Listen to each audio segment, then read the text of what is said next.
नमस्कार छात्रों, solo study YouTube channel पर आप सभी का हार्दिक स्वागत है। देखिए, फिर से वन नेशन वन इलेक्शन काफ़ी चर्चा में बना हुआ है। एक राष्ट्र एक चुनाव, क्योंकि हाल ही में पीएम मोदी की अध्यक्षता में केंद्रीय कैबिनेट ने इसकी मंजूरी दे दी है। अब इस प्रस्ताव को संसद में पेश किया जाएगा पास करने के लिए। क्योंकि सुर्खियों में ये टॉपिक बना हुआ है, तो आगामी परीक्षाओं में यहाँ से प्रश्न पूछे जाने की काफ़ी संभावनाएँ हैं। तो इस टॉपिक से रिलेटेड जितने भी इंपॉर्टेंट क्वेश्चन बन सकते हैं, सारे को आज के क्लास में डिस्कस करेंगे। तो अब चलिए शुरू करते हैं। आज का हमारा पहला क्वेश्चन है, एक राष्ट्र एक चुनाव का तात्पर्य क्या है, इसका मतलब क्या है, वो जान लीजिए। इसका सही उत्तर है ऑप्शन नंबर ए, लोकसभा, राज्य विधानसभा और स्थानीय निकायों जिसमें नगर पालिका और पंचायत दोनों आएंगे का एक साथ चुनाव कराना। एक राष्ट्र एक चुनाव का मतलब ये है। तो ऑप्शन ए सही उत्तर है। ठीक है, संसद में जो निचला सदन होता है लोकसभा, राज्य में जो विधानसभाएं होती हैं, नगर पालिका होते हैं, पंचायत चुनाव होते हैं, इन सभी का चुनाव एक साथ कराना ही मतलब है एक राष्ट्र एक चुनाव का। ठीक है, चलिए अगला question. One nation one election पर गठित समिति के अध्यक्ष कौन थे? वेरी इंपॉर्टेंट क्वेश्चन है, इसे ध्यान रखिएगा। तो भारत के पूर्व राष्ट्रपति रामनाथ कोविंद को वन नेशन वन इलेक्शन पर जो समिति का गठन किया गया था उसका अध्यक्ष बनाया गया था। ठीक है, ये भारत के 14वें नंबर के राष्ट्रपति रहे थे 2017 से लेकर 2022 तक। वन नेशन वन इलेक्शन पर गठित समिति में कितने सदस्य थे? 7 सदस्य थे, रामनाथ कोविंद सहित, अध्यक्ष सहित इसमें कुल 7 सदस्य थे। सभी सदस्यों के बारे में जान लीजिए। तो रामनाथ कोविंद थे, इस समिति के ये अध्यक्ष थे। संजय कोठारी, अमित शाह, हरीश साल्वे, एन.के. सिंह, डॉक्टर सुभाष कश्यप और गुलाम नबी आज़ाद। एक राष्ट्र एक चुनाव पर जो समिति का गठन किया गया था उसके ये 7 सदस्य थे। ठीक है, जिसकी अध्यक्षता किए रामनाथ कोविंद। और देखिए, इसमें विशेष आमंत्रित सदस्य भी थे इस समिति में, अर्जुन राम मेघवाल और doctor Niten Chandra. Next, one nation one election पर कोविंद समिति का गठन कब किया गया था? इस समिति का गठन पिछले साल किया गया था। कब? सितंबर 2023 में। Option B right answer. एक राष्ट्र एक चुनाव पर बनी उच्च स्तरीय समिति ने राष्ट्रपति को अपनी रिपोर्ट कब सौंपी? मार्च 2024 को। इस समिति का गठन पिछले साल सितंबर 2023 में किया गया और इस समिति ने अपनी रिपोर्ट सौंपी राष्ट्रपति को मार्च 2024 में। एक राष्ट्र एक चुनाव पर गठित कोविंद समिति ने डैश सिफारिश की है। किसकी सिफारिश की है, ये महत्वपूर्ण रहेगा, एक एक पॉइंट ध्यान दीजिए। इसका सही उत्तर है ऑप्शन नंबर डी, लोकसभा, राज्य विधानसभाओं और स्थानीय निकायों के एक साथ चुनाव की सिफारिश की गई है। ठीक है, इस समिति द्वारा। ठीक है, इस समिति ने कहा है कि भारत में जो लोकसभा चुनाव होता है जिसे आम सभा चुनाव कहा जाता है, राज्य में जो विधानसभा चुनाव होते हैं, इसके अलावा जो स्थानीय निकाय चुनाव होते हैं, नगर पालिका और पंचायत चुनाव, इन सभी चुनाव को एक साथ कराने की सिफारिश की गई है इस समिति द्वारा। ठीक है, केवल लोकसभा विधानसभा याद मत रखिएगा, स्थानीय निकाय भी इसमें शामिल हैं। एक राष्ट्र एक चुनाव पर गठित उच्च स्तरीय समिति में कौन शामिल नहीं थे? सदस्य के रूप में इसमें राजनाथ सिंह शामिल नहीं है, बल्कि अमित शाह थे, संजय कोठारी थे, गुलाम नबी आज़ाद थे। तो इस तरीके से भी क्वेश्चन पूछा जा सकता है। तो 7 सदस्यों के नाम याद रखिएगा। एक राष्ट्र एक चुनाव पर गठित समिति ने किस वर्ष से पूरे भारत में एक साथ चुनाव कराने की सिफारिश की है? 2029 से।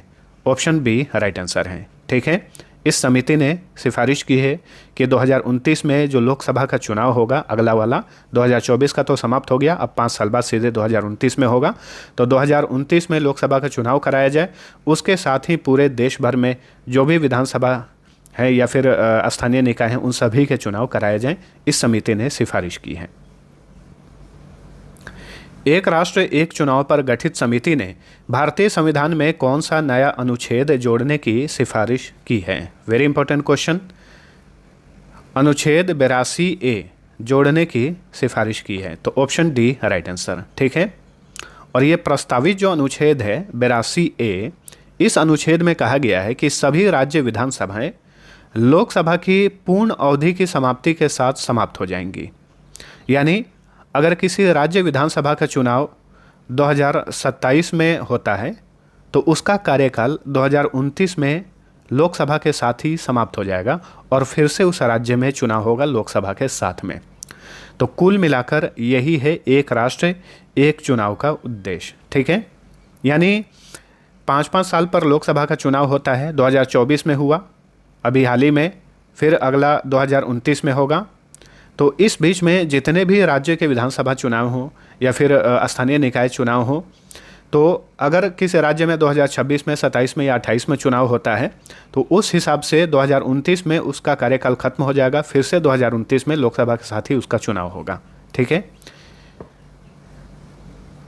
एक राष्ट्र एक चुनाव पर कोविन कमेटी ने कितने संवैधानिक संशोधन की सिफारिश की है? तो देखिए, इतना तो आसान नहीं है एक राष्ट्र एक चुनाव ला देना। इसके लिए भारतीय संविधान में बहुत सारे संशोधन करने पड़ेंगे। तो इस समिति ने भारतीय संविधान में 18 संवैधानिक संशोधन करने की सिफारिश की है। तो ऑप्शन डी राइट आंसर। और संशोधन करने के लिए, संविधान में संशोधन करने के लिए बहुमत से पारित करना पड़ता है संसद में जो भी प्रस्ताव होता है। ठीक है, और बहुमत के लिए कितना मत चाहिए, चलिए आगे हम जानते हैं। संविधान संशोधन के प्रस्ताव को संसद के किसी सदन से, यानी लोकसभा या राज्यसभा से पास करने के लिए कितने बहुमत की आवश्यकता होती है?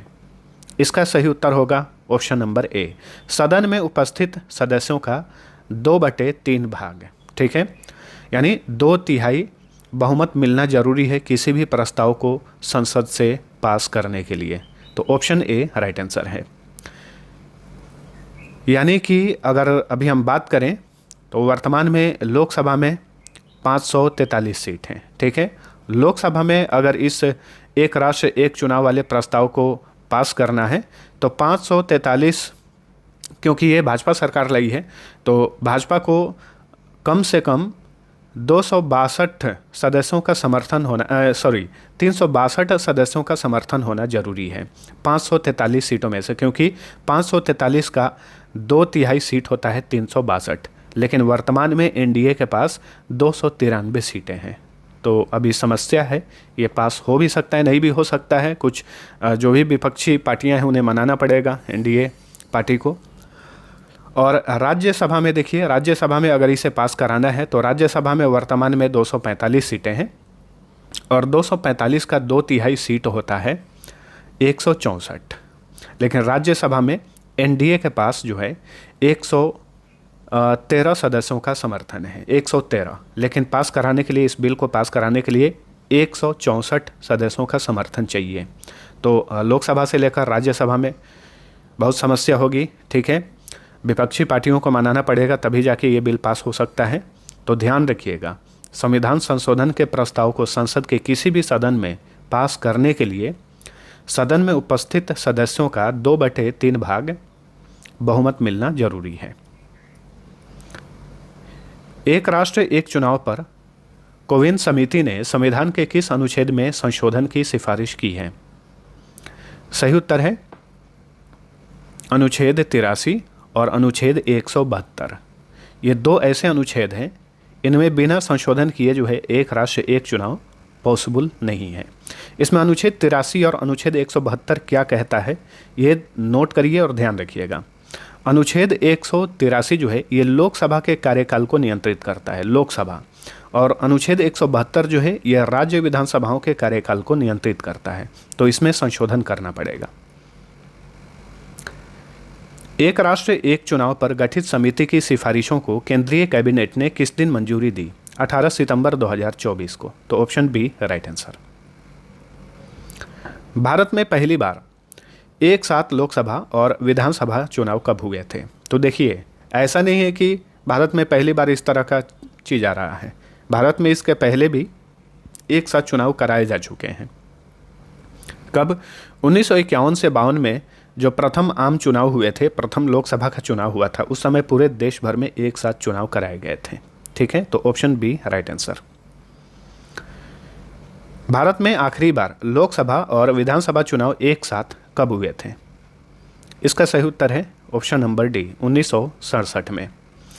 और इसीलिए क्योंकि बहुत सारी समस्याएं होती हैं एक साथ चुनाव कराने में। मान के चलिए कि किसी राज्य में चुनाव हुआ 2029 में पूरे देश भर में चुनाव हुआ, हम मान लेते हैं, लेकिन किसी राज्य का विघटन हो गया, विधानसभा भंग हो गया 2030 में ही, तो 29 में तो चुनाव हुआ था और 2030 में भंग हो गया, तो क्या 4 साल तक राष्ट्रपति शासन लागू रहेगा या फिर कुछ और व्यवस्था लागू की जाएगी? तो यही समस्या खड़ी हो जा रही है बार बार। तो इस समिति ने बहुत सारे समाधान की सिफारिश की है अपने रिपोर्ट में। ठीक है, भारतीय संविधान का कौन सा अनुच्छेद संसद के दोनों सदनों के कार्यकाल का प्रावधान करता है? इसका सही उत्तर होगा अनुच्छेद 83, जैसा कि अभी मैंने आप सभी को बताया। भारतीय संविधान का कौन सा अनुच्छेद राज्य विधानसभा के कार्यकाल का प्रावधान करता है? तो यह है अनुच्छेद 172। ऑप्शन ए सही उत्तर है। वर्ष 1999 में किसकी अध्यक्षता में भारतीय विधि आयोग ने देश में एक साथ चुनाव कराने की सिफारिश की थी? तो देखिए 1999 में ही भारतीय विधि आयोग ने एक साथ चुनाव कराने की सिफारिश की थी। उस समय इस आयोग के अध्यक्ष कौन थे? सही उत्तर है BP जीवन रेड्डी, ऑप्शन सी। वर्ष 1983 में किसकी अध्यक्षता में भारतीय निर्वाचन आयोग ने देश में एक साथ चुनाव कराने का सुझाव दिया था? तो देखिए इसके पहले 1983 में भारत के निर्वाचन आयोग ने भी एक साथ चुनाव कराने का सुझाव दिया था केंद्र को। तो बताइए उस समय भारतीय निर्वाचन आयोग के अध्यक्ष कौन थे? RK त्रिवेदी। 2018 में किसकी अध्यक्षता में भारत के विधि आयोग ने एक साथ चुनाव पर अपनी मसौदा रिपोर्ट प्रस्तुत की थी?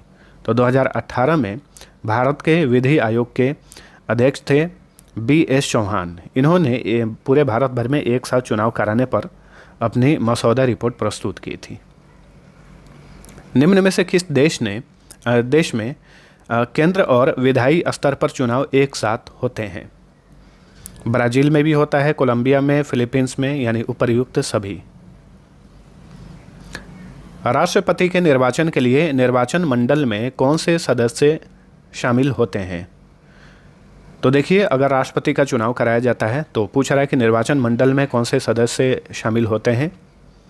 तो संसद और राज्य विधानसभाओं के निर्वाचित सदस्य। और राष्ट्रपति का चुनाव या फिर उपराष्ट्रपति का चुनाव जो होता है एकल संक्रमणीय पद्धति पर आधारित होता है चुनाव वो। ठीक है,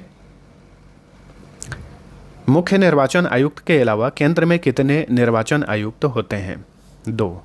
तो मुख्य निर्वाचन आयुक्त जो भारत का निर्वाचन आयोग है उसमें एक मुख्य निर्वाचन आयुक्त होता है और 2 निर्वाचन आयुक्त होते हैं। वर्तमान में राजीव कुमार जो हैं ये मुख्य निर्वाचन आयुक्त हैं भारत के। इसके अलावा जो 2 निर्वाचन आयुक्त हैं उनके नाम है ज्ञानेश कुमार और एक हैं सुखविंदर सिंह संधू। किसी चुनाव में किसी निर्वाचन क्षेत्र में चुनाव प्रचार कब बंद किया जाना होता है? सही उत्तर है मतदान आरंभ के समय के 48 घंटे पहले। राष्ट्रपति और उपराष्ट्रपति से संबंधित चुनाव विवादों का समझौता करने का अधिकार उच्चतम न्यायालय को है। यह उसका कैसा अधिकार है? मौलिक अधिकार है। भारत के मुख्य निर्वाचन आयुक्त का कार्यकाल कितने दिनों का होता है? 6 वर्ष या फिर 65 वर्ष की आयु, जो भी पहले हो। एक पंचायत के विघटन होने पर अधिकतम कितनी अवधि के भीतर उसके लिए चुनाव होना आवश्यक है? 6 माह के भीतर। तो ऑप्शन ए राइट आंसर। ठीक है, पंचायत चुनाव होते हैं, रिजल्ट आने के बाद अगर फिर से विघटित हो जाता है 6 माह के अंदर फिर से चुनाव कराना होगा। चुनाव लड़ना किस प्रकार का अधिकार है? तो देखिए चुनाव लड़ना जो है ये एक संवैधानिक अधिकार है। चुनाव लड़ना या फिर मतदान करना ये सारे संवैधानिक अधिकार हैं। भारत के राष्ट्रपति पद के लिए चुनाव लड़ने के लिए न्यूनतम आयु कितनी होनी चाहिए? यहाँ पे बहुत सारे बच्चे कंफ्यूज होते हैं। तो भारत का राष्ट्रपति बनने के लिए या फिर उपराष्ट्रपति बनने के लिए जो न्यूनतम आयु है वो है 35 वर्ष। तो ऑप्शन सी राइट आंसर है। ठीक है, वहीं भारत का प्रधानमंत्री बनने के लिए या फिर राज्यों का मुख्यमंत्री बनने के लिए न्यूनतम आयु 25 वर्ष, क्योंकि लोकसभा का चुनाव लड़ने के लिए न्यूनतम आयु 25 साल, विधानसभा का चुनाव लड़ने के लिए न्यूनतम आयु 25 साल। तो जाहिर सी बात है मुख्यमंत्री और प्रधानमंत्री जो है 25 साल के एज में ही कोई बन सकता है, उससे कम आयु में कोई नहीं बन सकता है। और इस तरह का भी क्वेश्चन होता है कि जो संसद में उच्च सदन है राज्यसभा, और भारत के वर्तमान में 6 राज्यों में राज्य विधान परिषद है। राज्य विधानसभा तो सभी राज्यों में है, राज्य विधान परिषद भारत के वर्तमान में 6 राज्यों में है।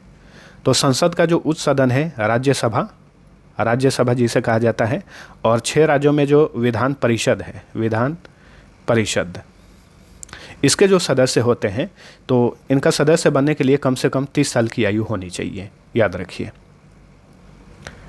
भारत के प्रथम मुख्य निर्वाचन आयुक्त कौन थे? सुकुमार सेन थे। बहुत बार एग्जाम्स में ये पूछा गया है, ध्यान रखिए। लोकसभा और विधानसभा चुनाव लड़ने के लिए न्यूनतम आयु कितनी होनी चाहिए? अभी मैंने आप सभी को बताया था 25 साल, ठीक है। वहीं राज्यसभा और विधान परिषद का चुनाव लड़ने के लिए कम से कम 30 साल आयु होनी चाहिए। राज्यसभा और राज्य विधान परिषद का सदस्य बनने के लिए न्यूनतम आयु कितनी होनी चाहिए? 30 साल, ऑप्शन डी। भारत में किसी भी व्यक्ति के मतदाता के रूप में पंजीकरण कराने की न्यूनतम उम्र सीमा कितनी है? मतदाता के रूप में, इस बात पे ध्यान दीजिए। यानी भारत में कितने साल की आयु का कोई भी आदमी मतदान करने के लिए योग्य हो जाता है? 18 साल, ठीक है, ऑप्शन बी राइट आंसर। भारतीय निर्वाचन आयोग की स्थापना कब हुई थी? 25 जनवरी 1950 को, इसलिए हर साल 25 जनवरी को राष्ट्रीय मतदाता दिवस मनाया जाता है। भारतीय निर्वाचन आयोग किस प्रकार का निकाय है? भारतीय निर्वाचन आयोग जो है यह संवैधानिक निकाय है, ऑप्शन बी राइट आंसर, ठीक है। अनुच्छेद 324 में कहा गया है कि भारत का एक निर्वाचन आयोग होगा। निम्नलिखित में से कौन सी भारत में चुनाव प्रणाली की विशेषता नहीं है? सही उत्तर है सांप्रदायिक निर्वाचन क्षेत्र, ठीक है। इसके अलावा ये सारी विशेषताएं हैं। सार्वभौमिक वयस्क मताधिकार, गुप्त मतदान, अनुसूचित जाति और अनुसूचित जनजाति के सदस्यों के लिए विधायिका में सीटों का आरक्षण। इस क्वेश्चन का राइट आंसर है ऑप्शन नंबर डी। भारतीय चुनाव आयोग के सदस्यों की नियुक्ति डैश द्वारा की जाती है? राष्ट्रपति, ठीक है। भारत का जो मुख्य निर्वाचन आयुक्त होता है या फिर निर्वाचन आयुक्त होते हैं, इन सभी की नियुक्ति राष्ट्रपति द्वारा की जाती है। भारतीय संविधान का कौन सा अनुच्छेद कहता है कि भारत में एक चुनाव आयोग होगा? अनुच्छेद 324, ऑप्शन ए। लोकसभा में अनुसूचित जाति के लिए आरक्षित सीटों की संख्या कितनी है? अनुसूचित जाति के लिए एक होता है अनुसूचित जनजाति, तो अनुसूचित जाति यानी एससी के लिए लोकसभा में आरक्षित सीटों की संख्या है 84, और अनुसूचित जनजाति के लिए कितनी सीटें आरक्षित हैं एसटी के लिए?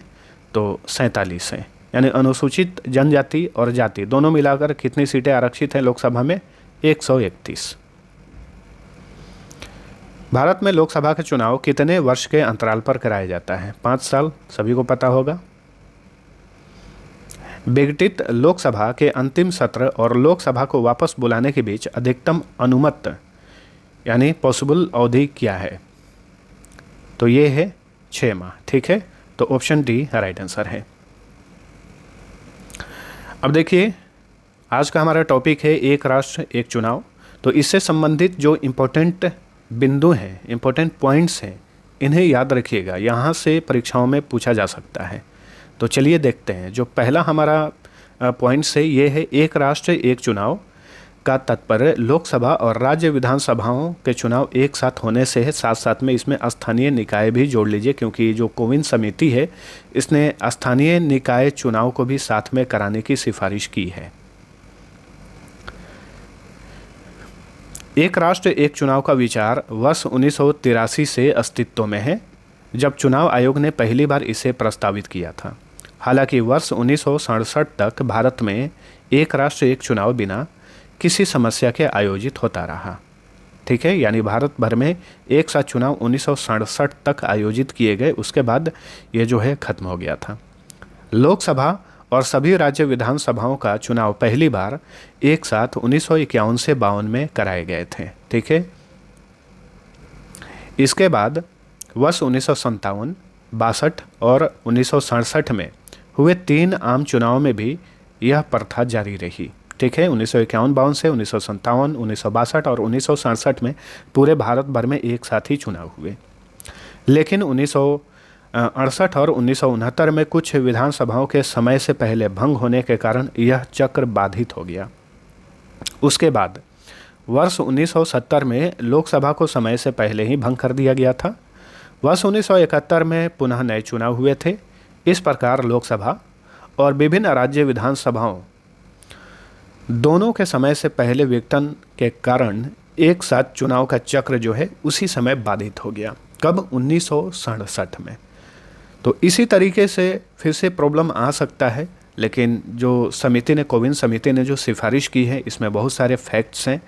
तो बहुत सारे लोग जो हैं इसका विरोध कर रहे हैं, बहुत सारे लोग इसका सपोर्ट भी कर रहे हैं।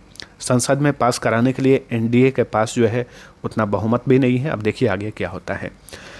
लेकिन चलिए, अब आप सभी के लिए एक क्विज है।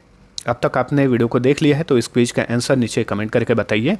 वर्तमान में राज्यसभा सीट की संख्या कितनी है? ठीक है, तो आंसर कमेंट करना है। अब चलिए मिलते हैं अगले वीडियो में, तब तक के लिए टेक केयर।